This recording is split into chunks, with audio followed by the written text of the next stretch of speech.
여러분 안녕하십니까. 굿모닝 인포맥스 2부 시간입니다. 2부 시간은 여러분 아시는 대로 1부는 주로 미국 뉴스, 국제 뉴스하고 2부는 국제 뉴스와 더불어서 한국 증시 관련돼서 말씀드리고 있습니다. 저는 김소희입니다. 네, 2부에 함께하는 저는 홍선혜입니다. 자, 연휴를 또 앞두고 있는 금요일이 다가왔습니다. 앞서서도 국제뉴스 많이 보셨겠지만 다음 주도 그렇고 좀 중요한 지표들도 앞두고 있고 그렇습니다. 시장이 딱히 방향성을 그렇게 뚜렷하게 또 시장마다 너무 차이가 나고 있어요. 한국 시장이 맞아요. 다 따라가지도 않고 뭐 우리가 어저께 한국 시장 너무 한다 그랬더니 또 어제는 또 한국 시장이 좋았어요. 맞아요. 그래서 하루하루 시장이 좀 시장별로도 많이 차이가 있어서 한국 시장 관련돼서도 좀 여쭤보도록 하겠습니다. 네, 오늘 그 얘기 좀 자세하게 나눠볼까요? 유튜브 86번가 정광우 대표부터 함께하겠습니다. 안녕하세요. 안녕하세요. 네, 반갑습니다. 주식시장 얘기를 하면서 시작을 해봤는데 진짜 방향성을 뚜렷하게 좀 못 잡고 있는 것 같아요. 미국도 그렇고 우리도 그렇고 사실 미국을 전반적으로 다 따라가지도 않고 있거든요. 우리 시장도. 전반적인 시장 얘기 좀 시작해 주실까요? 네네. 지금 사실 뭐 하루하루 다르게 그리고 시시각각 뉴스들이 좀 바뀌고 있는 것 같습니다. 그렇죠. 그러다 보니까 뭐 오전장에 나왔던 거 하고 그다음에 밤에 미국 증시에서 나오는 것들이 또 반응하는 것도 다르고 그러다 보니까는 뭐 굉장히 복잡하게 흘러갈 수밖에 없다라고 생각을 하는데요. 기본적으로 봤었을 때에는 증시에 이제 그 지금 어느 정도의 국면에 왔느냐라는 관점에서 봤었을 때에는 가장 이제 그 약세장의 마지막이라고 할 수 있죠. 역실적 장세에서 아직까지 클라이막스를 지난 것은 아니고 하지만 그에 좀 가깝게 온 것이 아닌가로 생각을 하고 있습니다. 그 증거로 생각을 하는 것이 이 순환론이라는 것 자체는 재고 주기를 바탕으로 해서 이야기를 하게 되는데요. 네. 요즘에 보시면은 굉장히 뭐 재고가 많다. 이를 줄이기 위해 가지고서 할인 판매에 나서야 된다. 그러다 보면 자연적으로 마진이 감소를 하게 되고, 네, 뭐 그러면은 오늘 아침에 나온 지금 뭐 AMD라든지 아니면 그 전에 나왔던 마이크론이나 나이키, 더 나가면 월마트나 타겟 같은 식으로의 이야기가 나올 수밖에 없다라고 생각을 해요. 근데 이 시기에서는 이익에 대한 전망치나 실제 나오는 거는 가장 나쁘게 될 시기입니다. 당연히 이제 재고를 조정하다 보면 마진이 많이 나빠질 수밖에 없는데 우린 사실 그래서 그 경기를 맞춘다라기보다는 그래서 경기와 연관된 주가가 어떻게 될 것이냐를 맞추게 되는 것이고 주식은 조금 선행하는 경향이 있습니다. 그래서 제가 생각할 때에는 이번 분기의 실적 시즌이 실제로 나오는 실적이나 혹은 그 다음 분기를 예상하는 가이던스에 기업들이 제출하는 가이던스가 가장 부정적으로 나올 수 있는 분기이지 않느냐라고 생각을 하고요. 그렇다라면은 여기에서 이제 그 역시적 장세의 클라이막스가 나올 것이고 그러면은 이번 기나긴 약세장이 좀 끝맺음을 짓게 되지 않을까 그렇게 보고 있습니다. 역실적 장세요. 네, 실적은 나쁘지만 괜찮을 것이다 이렇게 보는 건가요? 네, 그렇습니다. 예. 그 어느 순간에서는 다시 이제 증시가 너무 이제 부정적으로 보는 것이 아니냐. 결국에는 뭐 가격하고 가치의 이제 그 상관관계일 테니까는요. 네. 이제 실적이 언제부터 나오죠? 이제 슬슬 나오나요? 다음 주면 네, 다음 주부터 그렇습니다. 시작인가요? 미국도 그렇고 한국도 그렇고. 네, 한국은 오늘 이제 삼성전자가 곧 있으면 아마 전장 나올 것이고요. 미국의 경우에는 조금 일찍 내는, 그러니까는 분기 기준이 한 달 빠른 쪽들은 지금 나오고 있고, 뭐 이달 하순 되면은 주요 기업들이 이제 발표합니다. 무조건 나쁘게 나오겠죠. 지금 예상을 이미 어느 정도 많이 내렸어요. 그러니까 코로나 이후에 특징들을 보게 되면 그 실적에 대한 전망치가 계속 올라갔었습니다. 그리고 그 올라가는 폭이나 그 다음에 실적이 실제 서프라이즈가 나오는 정도의 폭 자체도 굉장했었습니다. 근데 그게 지금 많이 내려오고 있고 이번 분기는 특히나 실적에 대한 예상치도 분기 시작하고 난 이후에도 많이 내려가고 있는데 아마 그보다도 좀 더 나쁘지 않을까라고 생각을 합니다. 우리 어제 얘기할 때요. 어제 얘기할 때 코스피가 2000일 때 예전에는 영업이익이 100조에서 110조였는데 지금은 작년이 245조다. 그러니까 50%는 내려가야 본전이다. 이렇게 얘기하셨잖아요. 어저께 얘기해 주셨는데 맞아요. 그러면 진짜 한 50%도 내려가게 나올까요? 그 정도 예상하는 건가요? 아마 이제 뭐 다른 분께서 그런 말씀을 하셨을 것 같은데요. 네네. 그러니까는 사실 이제 한국의 지수라는 거는 조금 이제 가려서 볼 필요가 있는 것이 그 사이에 지금 시총 상위주들 중에서 시총이 늘어났죠. 엄청나게 또 상장이 많이 되었다 보니까 그래서 뭐 그리고 또 개인적으로는 이익을 기반으로 해가지고서 우리 증시를 증시에 특히 바닥을 잡는 거에 대해서는 굉장히 조심스러운 입장입니다. 아, 그렇군요. 왜 그러냐면 예전에 제가 금융위기 때 이제 주식을 할 때 네. 보니까 2000포인트일 때도 포워드 PR이 12배라고 했는데 그 1000포인트가 깨고 내려가도 그렇게 얘기를 하시더라고요. 그래서 보니까 아 이게 이익 전망치가 실제 경제 자체가 많이 무너지게 되면 엄청나게 무너지는구나. 네. 그래서 뭐 조금 딴 얘기긴 하지만은 저는 개인적으로 바닥을 잡을 때에는 오히려 좀 더 장기로 보는 현금 흐름 할인법이나 이런 게 더 좀 낫지 않나라고 생각을 하고요. 우리 증시의 경우에는 사실 지금 그 수급이 조금 들어올 수 있을 만한 환경으로 가고 있다라는 생각이 듭니다. 말씀해주신 그런 특정 포인트들, 주가지수 네. 우리나라 포인트나 환율 같은 것들을 고려를 했었을 때 저희가 장기 추세선을 그려보게 되면은 코스피로는 한 2,000 정도, 네. 그다음에 환율은 1,500이면은 제 생각에는 여기에서는 꽤나 많은 수준의 그 장기성 자금들은 들어오지 않을까라고 생각을 하거든요. 네. 그렇게 뭐 이제 또 보는 이유 자체가 뭐 외국인 투자자들이 환율 같은 것들 보고서 많이 투자한다라고도 말씀하시는데 네. 당장 외국인을 따지지 않더라도요. 저희가 국민연금을 보게 되면 국민연금의 국내 주식 포트폴리오 원래 예상한 것보다 비중이 지금 많이 내려가 있습니다. 근데 그 내려간 원인이 최근 2달 정도 사이에 급격히 내려갔고요. 네. 별다른 액션을 취했다라기보다는 해외 쪽에 투자했던 곳이 한국 원화 약세로 인해 가지고서 그쪽이 생각보다 선방을 해버려서 그쪽 비중이 커졌고 국내 주식 비중은 훨씬 더 낮아져 네, 버렸습니다. 가만히 있어도 그렇게 되는 거죠. 여기는 예, 그렇게 그렇습니다. 되니까. 네. 네. 그런 점들을 뭐 이 국민연금만의 일은 아닐 것이다라는 네. 것이거든요. 그렇게 되면은 뭐 일단 지금 당장 이제 한 달 정도는 부정적입니다. 네. 굉장히 부정적인 뉴스들이 더 많이 나올 네. 것이고요. 그리고 제 경험상 보통 과거에 그런 일들이 이제 벌어지는 시기에는 철저하게 수급에 달려 있습니다. 네. 그러니까 어떤 데에서 어떤 나쁜 수급들이 갑자기 전량 매도라든지 반대 매매라든지 이런 게 나올지 모르거든요. 그래서 증시는 한 단계 레벨 다운될 가능성도 분명히 있습니다. 네. 그 점을 굉장히 투자자분들은 조심하셔야 되고 그때는 굉장히 가파릅니다. 기울기가. 네. 그런데 전체적인 지금 그 흘러가는 기저에 깔려있는 펀더멘탈들의 상황들은 이제 우리가 1년간 경험했던 것과는 좀 달라지기 시작을 했고 그래서 뭐 이제 연말에는 저는 굉장히 이제 증시가 괜찮을 것으로 그래서 네. 생각을 합니다. 국민연금도 과매도 구간일 가능성이 많다. 네, 그렇습니다. 네. 원래 이제 포트폴리오 지금 계속해서 한국 비중 줄여 나가고 계시기는 한데 네. 그렇다고 하더라도 그보다도 1%포인트 이상 더 지금 언더로 돼 있거든요. 그럼 연말까면 맞추셔야 되나요, 국민연금이? 사실 반드시 맞추지 않아도 되기는 네, 합니다. 네, 예외라는 것은 항상 네. 있기는 하지만 네. 그렇다고 해서 증시가 30% 이상 빠졌는데 굳이 그 부분에 만약에 이게 너무 올라서 우리가 좀 언더웨이트를 한다는 네. 거는 좀 이유가 될 수 있지만은 네. 너무 많이 빠졌는데 그 조정을 지금 당장 7월부터 지금 6월부터 언더가 됐고 7월은 더 언더가 심해졌거든요. 네.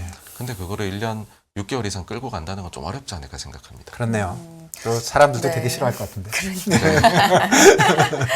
이 연말의 증시는 그러면 어느 정도는 긍정적이다. 네, 라는 그렇습니다. 지금 의견을 내주셨는데 실적 얘기를 우리가 했었잖아요. 컨센서스가 좀 안 좋다 보면 그거 대비해서 조금 더 아웃퍼폼 해주면 주가가 조금 더 환호하고 뭐 이러기 마련인데 사실 이번 분기만 보면 안 되고 우리가 경기 침체도 내년 얘기를 상당히 많이 하기 때문에 실적도 지금보다 내년이 뭐 더 안 좋아질 수도 있는 거고 이런 부분에 대해서는 어떻게 우리가 봐야 될까요? 네, 맞습니다. 그 부분이 이제 가이던스에서 반영이 될 거다라는 네, 생각을 네. 합니다. 네. 이번에도 실제 실적을 발표한 기업 중에 이번 분기 실적 자체는 나쁘지 않은데 가이던스가 너무 나쁘면은 하락해버리고 뭐 이런 것들이 나옵니다. 그래서 이번 분기 실적뿐만 아니라 미래에 대한 부정적인 부분까지도 가장 그 이제 우려가 그렇죠.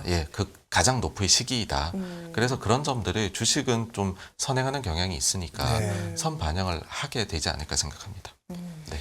예, 그 펀드 매니저도 오래 하시고 그런 거 네. 이제 실적 발표하고 가이던스 같은 거 나올 때 저는 그냥 그런 생각은 좀 들더라고요. 어떤 그 회사는 좀 긍정적으로, 어떤 회사는 좀 이렇게 보수적으로 이렇게 하는 경향들이 있잖아요. 네, 네. 그런 건 어떻게 봐야 되나요? 이 회사가 지금 말하는 게 진짜 너무 부정적인 거 아니야? 그런 것도 감안해야 되나요? 아니면 어떻게 일반 보십니까? 투자자 예, 입장에서는 투자자 네, 입장에서는 어려운 그거 사실 어려운데. 그 부분 파악하시기가 어려울 것 같은 맞아요. 게 이제 이제 매니저들의 경우에는 그 경향성에 대한 파악이 좀 있거든요. 가령 뭐 이제 칩 메이커 같은 경우에는 마이크론이 항상 좀 긍정적으로 이야기하는 쪽이고 저 사람은 항상 저렇게 얘기하더라. 예. 그런 부분도 있고 네. 그 다음에는 피어를 이제 그러니까 비교를 해볼 수가 있겠죠. 네. 그렇게 하는 게 좀 용이한데 아마 그냥 일반 투자하시는 분들은 그 부분은 좀 어려우실 테고요. 네. 그래서 그냥 뭉뚱그려서 제가 봤었을 때는 이번 분기에는 조금 기대치를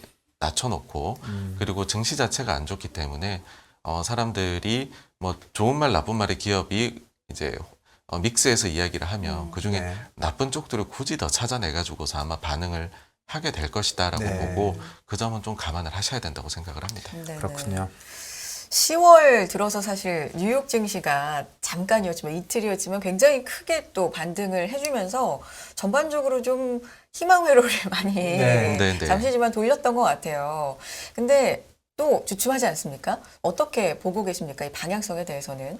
네, 사실 한 가지 정말 지표를 봐야 된다라고 네. 하시면은 저는 뭐 계속해서 거래 대금입니다. 그러니까 왜냐하면은 거래가 좀 터져줘야지 네. 거기에는 새롭게 돈이 들어온다는 거의 뜻을 하게 되거든요. 네. 그리고 몇몇 이제 과도한 부채를 지고 투자했던 사람들의 경우에는 항복을 하게 된다. 소위 항복 매물이 출회된다라고 볼 수 있는 건데 최근에는 보게 되면은 증시가 급격히 하락할 때에도 보면 너무 파생 쪽의 거래가 늘어납니다. 그러니까 네. 원래 그냥 시장에서의 거래라기보다는요. 지금 보면은 풋옵션 같은 경우도 한국뿐만 아니라 미국 쪽에서도 리테일 투자자들도 굉장히 많이 하는 걸로 네. 나오더라고요. 네. 그러니까 그런 점들이 결국에는 못 버티고서 하루 이틀 반등하면은 또 강하게 그게 되돌림이 나타났다가 또 그쪽에서 포지션이 쌓였다가 이런 부분들이 반복이 되는 것 같아요. 그래서 이런 쪽에서의 늘어나는 것, 움직임이 커지는 거는 사실은 바닥 사인으로 이제 그 우리가 보기에는 좋은 지표는 아니고요. 네. 순수하게 그냥 주식 시장 자체에 거래 대금이 좀 많이 늘어나서 네. 이쯤에서는 사람들이 뭐 그냥 현금을 좀 가지고 계신 분들은 진짜 바텀 피싱할 수 있는 찬스구나라는 게 들어오는 걸 확인해야 된다 생각하고요. 한국의 경우에는 지난 뭐 IT 버블 때나 아니면 금융위기 그리고 코로나 때도 보게 되면은 시가총액 이제 코스피 코스닥 합쳐서요. 네. 시가총액 대비해서 거래 대금이 지금 기준으로 보게 되면 네. 한 25조에서 30조 정도가 나와서 그게 한 10영업일 정도 평균으로 했을 때요. 네. 나왔을 때가 바닥이었습니다. 그래서 네. 이번에 같은 경우에도 제 생각에는 한 20조 중반 정도는 거래가 좀 나와줘야 의미 있게 나왔다고 얘기할 수 있지 않을까 지금 얼마나 되는 거죠? 하는데 10에서 15조 사이가 나오고 있습니다. 그러니까 거래량이 좀 늘어나야 그런 그렇죠. 바닥이다. 좀 그렇게 볼 수 있다. 네, 그렇습니다. 네. 사실 이제 그런 게 어디서 도대체 나오겠느냐 하실 수가 네. 있는데 바닥이라는 거는 다양한 주체들이 만듭니다. 뭐 네. 가령 기업에서 자사주 한 번도 안 사던 기업이 갑자기 이 정도는 너무 싼 것 같아요. 많이 살 수도 있고요. 가령 지금 얘기 나오는 증안펀드와 같이 네. 좀 기금성이나 기관들 좀 그동안에 투자하지 않던 것들이 갑자기 자금을 모아서 들어올 가능성도 있는 부분이고요. 혹은 이제 진짜로 리테일 투자자들 중에서 계속 환매가 나오던 것들이 펀드 쪽에서 국내뿐만 아니라 해외 리테일 투자자들도 좀 가입이 많이 늘어난다든지 그런 부분들이 보이게 되면은 지금이야 도대체 누가 이거를 지금 매수를 할까 네. 싶겠지만은 어느 순간 그런 수급이 들어온다라고 하면 거래는 변하는 늘거든요. 거죠. 예, 그렇습니다. 지난 그 이틀 동안 네. 그 미국 주식 그 좀 잠깐 올랐을 때 개인 투자가들이 팔았다 이런 그렇게 분석돼 있더라고요. 이틀 동안 네, 그렇습니다. 그 개인 투자가들이 사는 게 아니고 오히려 팔았다 이렇게 얘기 나오고 또 헤지 펀드들 주식 익스포저가 뭐 13년 만에 최하다 그런 뉴스도 뭐 있으니까 네. 역시 지금 많이 뭐 보통 얘기하듯이 비워놓고 있는 사람들이 있기는 있는 것 같아요. 네, 근데 그렇습니다. 그 사람들이 뭐 이렇게 들어올지 안 들어올지는 모르겠지만 비워놓고 있는 사람이 있기는 하다. 그거는 맞는 얘기 같아요. 네. 이 시장이 좀 방향성을 잡지 못하고 있는 뭐 여러 가지 이유가 있습니다만 네. 지표가 중요한 지표가 좀 나오고 있는데 이번 주 같은 경우는 저희가 고용 지표의 주다라고 말씀을 드렸는데 네. 계속 나오는데 뭔가 나쁘다 좋다 나쁘다 뭐 이렇게 왔다 갔다 이게 확실하지가 않죠. 그러니까요. 하는 네. 것도 있고 오늘 저녁 것도 그렇게 뭐 확실할까요? 뭐. 그러게요. 네. 오늘 아침에 좀 얘기했는데 고용지표 조그만 것들 나왔거든요. 네네. 3일 동안 네, 네. 그 나쁘고 좋고 나쁘고였어요. 네, 고용지표 네, 기준으로 네. 매일매일 변하는 거예요. 맞아요. 고용지표만 봐도 그러니까 네, 오늘 네. 저녁도 그렇게 뭐 증시에 우호적인 숫자가 안 나올 수도 있다. 뭐 그런 생각이 좀 들긴 합니다. 그 지표 관련돼서는 어떻게 보십니까? 네, 네. 그 지금 사실 이제 지표들이 네, 제 생각에는 조금 부정적으로 나오지 않을까라는 네. 생각이 들고요. 사람들이 보는 것은 결국 고용 쪽에서는 오늘 밤에 나오는 게 앞에가 좀 약간 이제 그 리허설 같은 거였다면 네. 오늘이 본 게임 같은 비농업인가요? 예, 예, 네. 예. 네. 이제 월간 고용 보고서가 네. 나오게 되는데 이것들이 다 좀 차이가 있습니다. 가령 졸츠 같은 경우는 한 달 후에 그러니까 그 데이터가 나오는 게 텀이 깁니다. 그래서 지금 나오는 것 자체가 9월 달 거에 대해서 고용 보고서나 이런 게 나오는데 네. 졸츠는 8월 달 거가 최근에 나온 것이거든요. 그렇군요. 예. 그 다음에 그 실업 관련된 거는 이제 또 주간으로 나오는 거다 보니까 이거는 실성이 가장 또 있는 것이고. 네. 근데 사실 그러면은 두 가지 사이를 봤었을 때에는 지난달에 나왔던 실업 지표들은 대단히 좋았거든요. 그러니까 실업이 적었다라는 것이죠, 네. 예상보다. 그 점들을 고려를 해보면은 이게 그래프를 쭉 그어보면은 좀 논팜하고 비슷하게 나오는데 아마 생각보다는 고용이 잘 나오지 않을까 네. 생각이 되고요. 그리고 다들 보고 있는 것이 그 임금 상승이 얼마나 될 것인가인데 네. 그 부분도 여전히 열기가 좀 남아있지 않을까라 생각을 해서요. 그쪽에서 좀 데이터가 나오면은 시장이 여전히 인플레하고 싸움을 계속해서 해야 되는구나라고 느낄 수 있는 지표가 나올 가능성이 높다고 생각을 네. 합니다. 그리고 네. 다음 주에는 이제 그 물가가 네. 나오게 되죠. 사실 물가의 각종 선행 지표들은 다 꺾였습니다. 그것은 맞지만은 그렇다고 해가지고서 그것이 바로 다음 달부터 반영이 될 것이냐라고 하면 뭐 다음 달에 될 수도 있고 그 다음 달에 될 수도 있고라고 볼 수가 있거든요. 당장 아닐 수가 있다라는 것이죠. 그러면 물가가 지지난달에도 보니까는 잠깐 내려왔다. 그 다음에는 예상보다 높았다. 이런 식으로 돼버리니까 물가가 만약에 좀 높게 나온다라고 가능성도 네. 있는 거고 그럼 시장 반응이 좋지가 않겠죠. 혹은 이제 조금 낮게 나오더라도 이게 해석하기라고 저는 요즘에 생각을 하는데 네. 그전에도 보면 한 번 낮게 나왔다고 해서 함부로 비둘기 피보팅을 하려다가 그 다음 달에 높게 나오니까는 폴볼커처럼 연준이 변하지 않느냐라고 해서 이거를 또 안 좋게 해석을 해버릴 수도 있는 것이겠죠. 여전히 이거를 우리가 좀 비둘기적으로 해석하긴 이르다라고도 말할 수 있어서 다시 한번 이제 그 정리를 해서 말씀을 드리면 네. 이달에 정말 중요한 지표들이 많이 나오는데 지금 굉장한 전환기이기 때문에 심리는 굉장히 나빠져 있는 상황이고 이에 대해서 좋아도 나쁜 걸로 나빠도 나쁜 걸로 얘기를 할 수 있는 그러니까는 정말로 약세장에서 클라이막스를 가고 있을 때 나타나는 아주 나쁜 심리에 지표들도 좀 겁을 먹게 만드는 그런 것들이 연속적으로 앞으로 우리는 계속 보게 될 거다. 그렇게 봅니다. 네, 그렇네요. 요즘 보면은 연준 위원들은 계속 강하게 얘기하고, 네. 그러니까 허키시하게 얘기하고, 시장은 그래도 조금 뭐 기회가 있지 않나. 그래서 조금 올라가면 내려오고 하는데, 그래서 어쨌든 지표가 되게 중요하긴 할 것 같아요. 그렇죠. 예, 이번에 지표를 보면 연준 분들이 계속 더 강하게 갈 수도 있고, 또 강하게 얘기하시더라도 지표가 저런데 속마음은 좀 다를 수도 있어. 이렇게 할 수도 있고 하니까 어쨌든 뭐 이번 주 다음 주 지표가 중요하다 이런 생각이 들긴 합니다. 그리고 시장에서 해석이 중요하다라는 네. 말씀에 진짜 공감을 네. 많이 하는 것 같아요. 같은 지표를 두고도 네. 네, 어떻게 네. 해석하는지가 요즘은 정말 중요한 시장인 것 같다라는 생각이 드는데요. 네, 그렇습니다. 그리고 잠깐 오늘 또 시간이 좀 있을 네. 때 네네. 또 한번 여쭤보고 싶은 게 어쨌든 원달러가 어저께 1,400원 밑으로도 잠깐 이렇게 왔다 갔는데 네, 최근 네. 뭐 다른 거보다 환율은 좀 돌아오고 있는 것 같아요. 뭐 어쨌든 많이 올라왔던 게 좀 내려왔으니까. 네, 네. 어떤 이유에서 그렇게 지금 가고 있나요? 제 생각에는 좀 적극적인 개입 영향이 크지 않는가 생각합니다. 그러니까 네. 우리의 개입뿐만 아니라 네. 최근에 있었던 걸로 보게 되면 일본도 개입을 했었고 네. 영국도 어쨌든 환시장 개입은 아니지만 네. 환에 뭐 영향을 줄 수 있는 개입을 했기 때문에 네. 그런 일이 벌어지지 않았나라 생각하는데 아직 이쪽도 역시나 좀 그 문제들의 근본적인 게 해결된 것은 아니기 때문에 네. 잠시 또 안정을 찾았지만은 언제든지 위로 네. 더 튀어갈 수도 있다라고 생각을 합니다. 그 점을 보여준 게 저는 뭐 최근에 엔화도 슬금슬금 계속 올라가는 점, 네. 그 다음에 파운드 같은 경우에도 보니까는 정말로 자산 매입 재개에 나섰던 그날에 네. 무슨 일이 있었냐 그 레터 보낸 게 어제 공개가 간밤에 됐더라고요.